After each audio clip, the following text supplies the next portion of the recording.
Ah, les auberges de jeunesse, les conversations improbables dans les dortoirs, les nouveaux amis avec qui tu vas créer de magnifiques souvenirs. Toi aussi, tu rêves de vivre ça, mais tu n'as absolument aucune idée de comment t'y prendre. J'ai ce qu'il te faut. Le guide pour t'aider à choisir ton auberge de jeunesse.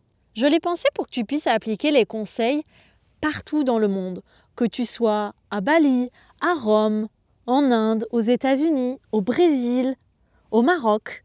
Les conseils sont valables partout. Alors clique vite sur le lien en description pour pouvoir vivre un séjour dans l'auberge de jeunesse de tes rêves et créer plein de magnifiques souvenirs. Et puis, viens me raconter. Attache ta tuque, on part! Hello hello, bienvenue pour ce 64e épisode de Chronique de voyage, le podcast qui te montre la réalité du voyage, loin des photos Instagram. Aujourd'hui, j'ai envie de te parler santé mentale et pour ça, je vais te partager un bout de mon histoire. Tu entendras comment j'ai décidé de tout plaquer pour partir à l'autre bout du monde pour me remettre d'un burn-out. Je vais te raconter ce qui a provoqué mon burn-out, ce moment où j'ai compris que je n'étais plus alignée avec ma vie. Dans cet épisode, je t'emmène avec moi à Bali, mais surtout en Inde, où j'ai découvert une autre manière de vivre. Je te parle aussi de Pondichéry, ce lieu si particulier pour moi, où j'ai fait ma rencontre. Je te partage les doutes, les galères, et ce que ce voyage m'a appris sur moi, et la puissance de changer de décor pour changer de perspective. J'ai aussi, il y a quelques mois, partagé cette histoire avec Lina Maeva d'Instinct Simple. Je te mets le lien de son podcast et de l'épisode en description. Alors installe-toi confortablement si tu traverses un moment de flou. Alors viens avec moi en Inde, ou plutôt dans l'épisode. Allez, bonne écoute. Aujourd'hui, j'ai envie de te parler de voyager pour se remettre d'un burn-out, te raconter mon expérience. Je te parle en direct de ma nouvelle maison sur roue. Je viens d'arriver aux États-Unis aujourd'hui.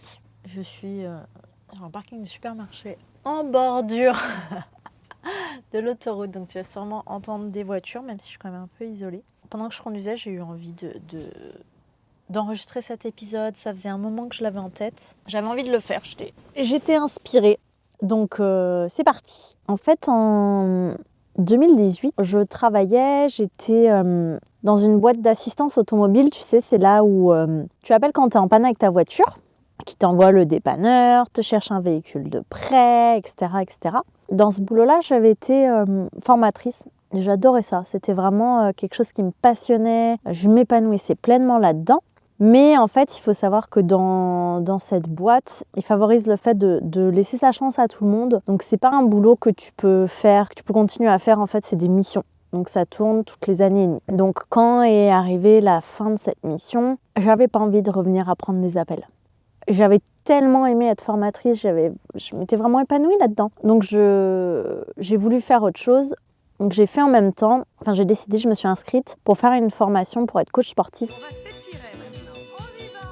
Et 1, 2, 3, 4, 1, 2, 3, 4. À ce stade-là, je pensais le faire quand même. J'avais pas envie de partir de cette boîte. C'était pas l'objectif à ce moment-là. Mais j'avais envie de donner des cours en même temps. Donc j'ai suivi cette formation. Il faut savoir qu'en fait, pour pouvoir valider cette formation, il faut donc suivre des cours.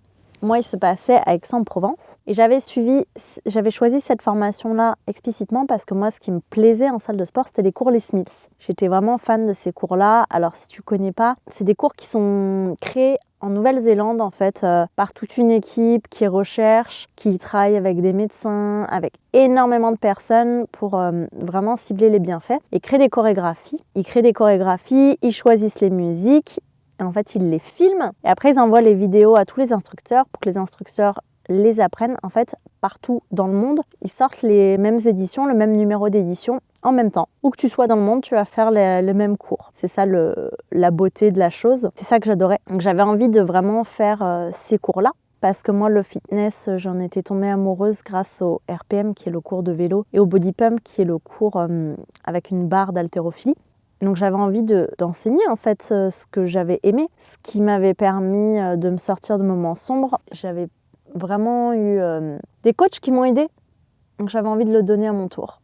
Donc c'est pour ça que j'ai voulu faire cette formation. Et puis je restais dans ce qui m'avait animée en tant que formatrice, qui est de partager en fait, d'être face à un groupe, de partager, de transmettre, qui est vraiment ce que j'aime, ce que je fais aussi dans ce podcast. Donc j'ai fait cette formation. Celle-ci, je te disais, j'ai choisi celle qui était à Aix parce qu'en fait, elle était couplée justement à des cours Les Smiths. C'était la seule. Et la formation se faisait aux Smiths au siège de Les Mills Euromed, qui est donc le siège européen. Et donc pour moi, c'était un rêve en fait d'avoir des cours directement là où tout au niveau français et une partie de l'Europe se passe. C'était magique. Et donc pour valider ce diplôme-là, il fallait donc des cours, des formations Les Mills, et il fallait un stage en association, vraiment dans le milieu associatif, un stage Accès Les Mills.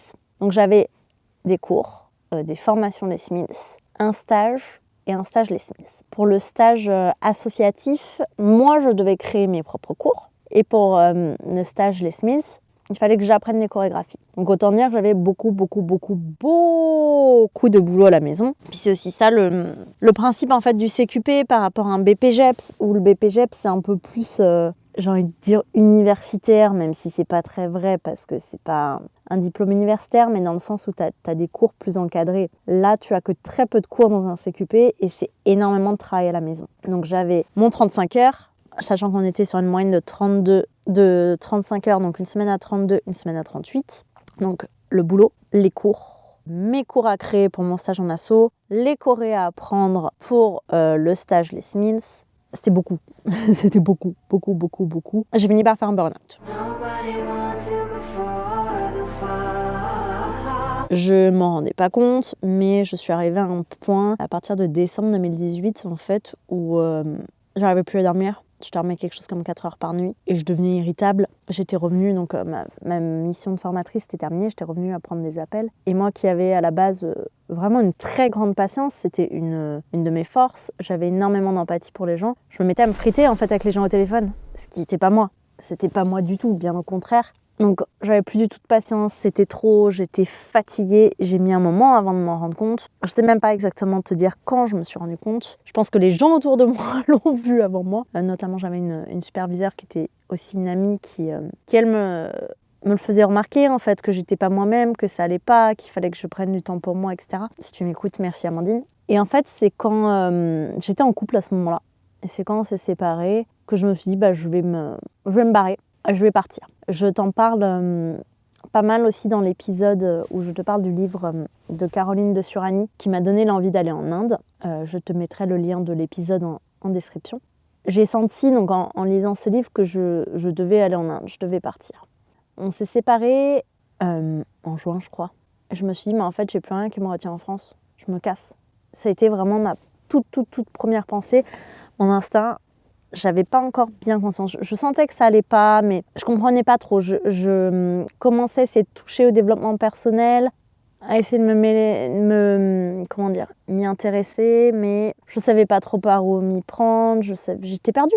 J'étais en plein burn-out, quoi. Et donc j'ai décidé de partir. Et en fait, c'est ça que j'ai envie de te raconter, l'importance de ce voyage et de s'écouter. C'est que ma première pensée, donc je te disais, j'ai voulu aller en Inde, c'était d'aller un mois à Bali parce que cet ex avec qui j'étais refusait catégoriquement d'y aller et que moi, ça faisait longtemps que j'en avais très envie. Donc ma première pensée, ça a été, c'est bon, je suis débarrassée de lui, je vais à Bali. Et en fait, mon idée, c'était, Bali, je vais me reposer, je vais prendre du temps pour moi parce qu'après l'Inde, je sens que ça va être challengeant. Et donc, je suis allée effectivement... Aïe, je viens de me cogner la tête. Je suis allongée dans mon lit, j'ai voulu me retourner et en fait, j'étais un peu trop près du mur. Et du coup, tu as des bruitages un peu bizarres. Et en fait, à Bali, j'ai commencé effectivement à relâcher la pression, quoi. À juste être dans l'instant présent. Je me reposais pas encore forcément, même si je faisais un peu plus des nuits plus complètes, mais c'était juste, je profitais. Et j'ai rencontré beaucoup de gens, ça m'a fait vraiment du bien. Ça m'a redonné le sourire que j'avais plus depuis un moment.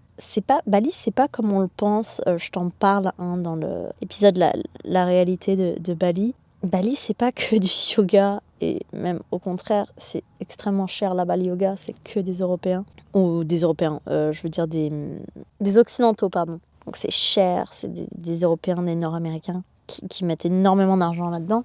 Parce qu'il y a aussi beaucoup de digitaux nomades qui sont à fond là-dedans et ils mettent énormément d'argent. Et en fait, c'est pas comme dans Mange Priem, c'est pas du tout ça Bali. C'est pas là que je me suis retrouvée, mais ça m'a fait du bien de rencontrer des personnes, de déconnecter de cette réalité dans laquelle j'étais plus du tout alignée, d'être moi, de commencer à vraiment profiter. Et ensuite, donc, je suis allée en Inde. J'y suis restée en tout 6 mois et demi. Et ça a été vraiment salvateur pour moi. Je suis arrivée au début à New Delhi. C'était waouh, c'est pas l'endroit que je recommande, surtout pour une entrée en Inde. Ça grouille, ça pue, c'est pas une ville agréable. Mais derrière, je suis assez vite allée dans le Rajasthan, qui m'a fait tomber amoureuse de l'Inde. En fait, j'ai découvert une nouvelle façon de vivre, beaucoup plus au ralenti, ne pas se soucier du temps. Le guide du routard avait une petite phrase dedans sur l'Inde qui disait l'Inde fait perdre la patience aux personnes qui sont patientes et donne la patience aux impatients. Alors, c'était plus ça exactement, mais c'était ça l'idée. Et en fait, c'est ça, parce que la notion du temps est tellement différente là-bas. Tu vois, par exemple, j'avais fait la queue pour acheter un billet de train à la gare à Jaipur. J'attends quelque chose comme 1h30. Et au moment où ça arrive 2-3 personnes avant moi, le guichet ferme, sans prévenir. Hein, et donc, tu dois refaire la queue ailleurs. Dire, qui ne deviendrait pas hystérique quoi, avec ça? Pas là-bas, c'est normal en fait. Et personne gueule, c'est comme ça. Donc ça te fait vraiment relativiser, ça te fait vivre les choses complètement différemment. Et j'avais vraiment besoin de ça en fait. J'avais vraiment, vraiment besoin de ça. J'ai fait la première partie de mon voyage à vraiment découvrir énormément de choses en Inde. J'ai fait aussi une formation de yoga.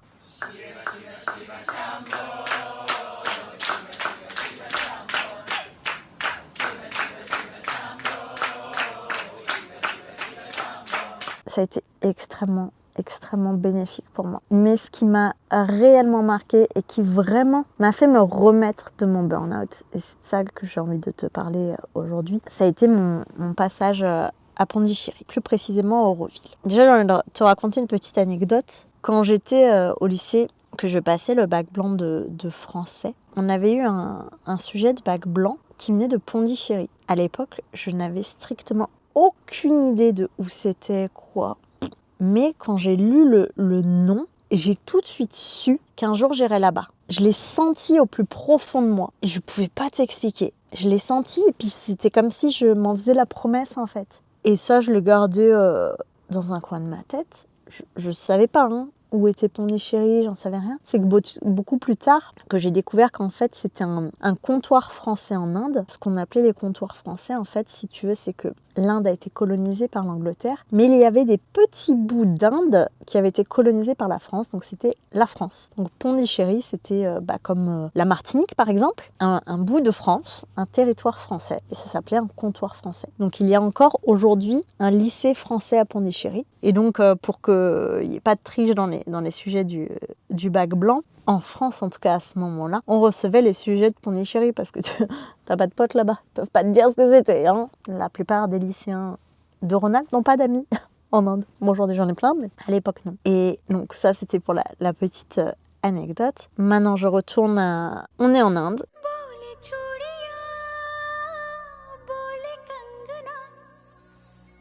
On est en 2020. 2020, tout le monde le sait. Covid. En février, je pars faire mon visa run, c'est-à-dire que je dois quitter l'Inde pour avoir le droit de re-rentrer en Inde. Je suis obligée de sortir, donc je vais passer 2 semaines en Thaïlande. Je re-rentre et c'est le moment de Holi, une célébration très importante pour les Indiens que j'avais vraiment envie de découvrir. Je savais pas trop où la passer et je décide de retourner en Hampi que j'avais beaucoup aimé. Et j'y vais avec... alors j'ai plein de monde que j'avais rencontré en cours de route, qui disaient qu'ils allaient me rejoindre, etc. Puis au final... Finalement, ça s'est pas fait. La seule qui m'a rejoint, c'était ma copine Nasty, avec qui j'avais fait ma formation de prof de yoga. Elle m'avait rejoint aussi en Thaïlande, et puis elle m'a rejoint en Hampi pour fêter Holi. On a fêté Holi ensemble. Et en fait, normalement, juste après Holi, je devais aller rejoindre Suri, un Indien que j'avais rencontré à Bali, qui avait été adorable, un très bon ami. Je devais le rejoindre, on devait aller à l'ashram d'Amma. Donc Amma, je ne sais pas si tu connais, c'est cette femme qui est connue pour ses câlins. Et donc forcément, qui dit câlin en période de Covid, elle n'avait plus le droit de le faire. Et donc l'ashram a été fermé. Je l'ai appris le matin d'Holi. Mon ami me dit, écoute, on peut pas y aller. C'est fermé, on n'a pas le droit de rentrer. Il dit, moi du coup, je vais rester chez moi parce que je vais pas venir jusque dans le Kerala. Ça sert à rien. Toi, si tu veux encore utiliser le billet de train, il va jusque dans le Kerala. C'est peut-être intéressant pour toi. Vois ce que tu veux faire. Moi, je peux pas y aller. Et en fait... ça a été tellement violent cette annonce. J'avais l'impression que mon monde s'effondrait. parce que j'avais envie d'aller là-bas. J'entendais... Alors j'essayais de me couper des actualités. Je t'en parle dans l'épisode sur comment gérer une situation délicate en voyage. Je fuyais complètement les médias pour pas me laisser impacter, mais j'avais quand même les réseaux sociaux. Donc, tout le monde commençait, on était là tout début mars 2020. Tout le monde commençait à devenir hystérique, à avoir peur, on savait pas ce qui se passait. En Inde, on était plutôt tranquille, mais j'étais en contact avec beaucoup de Français sur les réseaux sociaux, des groupes Facebook. Et là, même mes parents se sont mis d'accord à me dire, il faut que tu rentres. Moi, je résistais, je disais, bah non, je sais que ma place, elle n'est pas en France en ce moment. Je suis bien en Inde, je ne veux pas rentrer. J'avais un plan, et là, mon plan s'effondre. Je me suis effondrée avec, en fait. Là, j'étais au plus bas. Vraiment, je pensais pas que juste un changement de plan, je t'en parle dans un des derniers épisodes de Prévoir l'imprévu, t'es censé y être prêt. Je l'étais, mais là, je l'ai pris vraiment de façon très difficile. Je savais plus quoi faire. J'étais perdue. Je pars quand même fêter au lit avec mon ami. On s'est beaucoup amusé. C'était vraiment un moment très très beau. C'est une célébration incroyable où en fait les Indiens fêtent la victoire de la lumière sur l'ombre en jetant en fait des poudres de couleurs. Et c'est vraiment bon enfant, c'est super, c'est vraiment... Les gens achètent des poudres, ils t'en jettent dessus, ils t'en donnent, ils te font des câlins. C'est un moment très fort, très beau. C'est ce genre de choses qui marquent profondément en Inde. Donc je passe ce beau moment et puis après, mon ami discute avec celui qui nous hébergeait parce qu'il était un peu en train de faire une crise. Et moi, je me retrouve toute seule à pas savoir ce que je veux faire et je discute par message avec mon ami Jay que j'avais rencontré à Jaipur, qui m'avait rejoint ensuite à Goa. Et je dis écoute, je sais pas quoi faire et lui me dit mais je lui avais raconté cette histoire de Pondichéry. Donc là je suis pour situer à ce moment-là à Hampi, donc qui est dans le...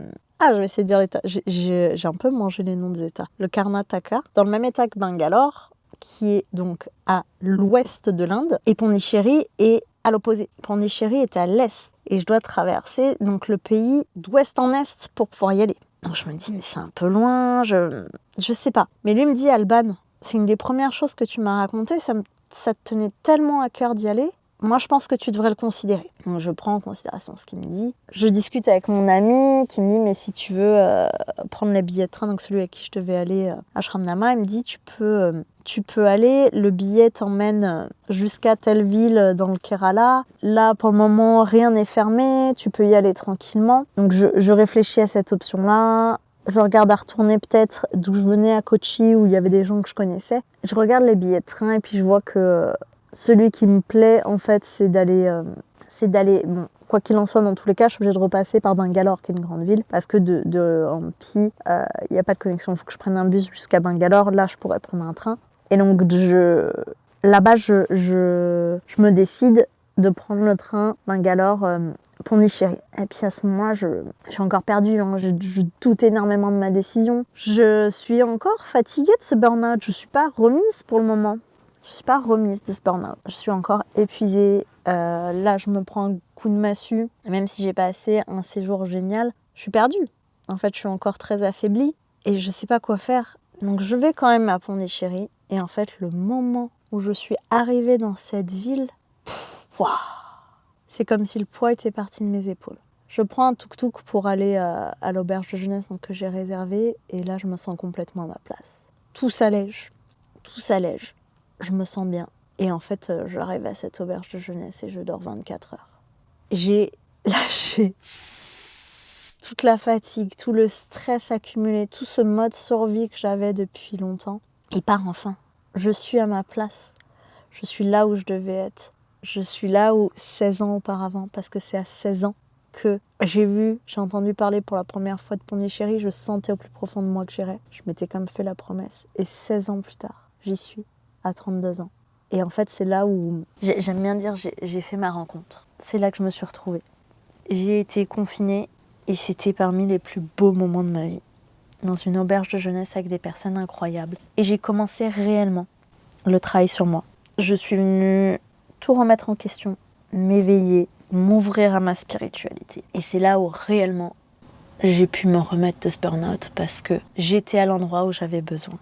J'avais envie de te raconter cette histoire parce que beaucoup de personnes disent que voyager quand ça va pas, c'est juste une fuite. Non, c'est pas juste une fuite. Parce que J'avais beau apprécier mon voyage en Inde, j'ai adoré. C'est un voyage qui m'a profondément marqué jusqu'à ce moment. Donc là, on parle de mars. Je me rappelle même, je suis arrivée le 15 mars 2020 à Auroville. Mon burn-out, il a commencé en décembre 2018. Mon voyage a commencé, je suis partie le 8 octobre 2019. 8 octobre 2019, 15 mars 2020.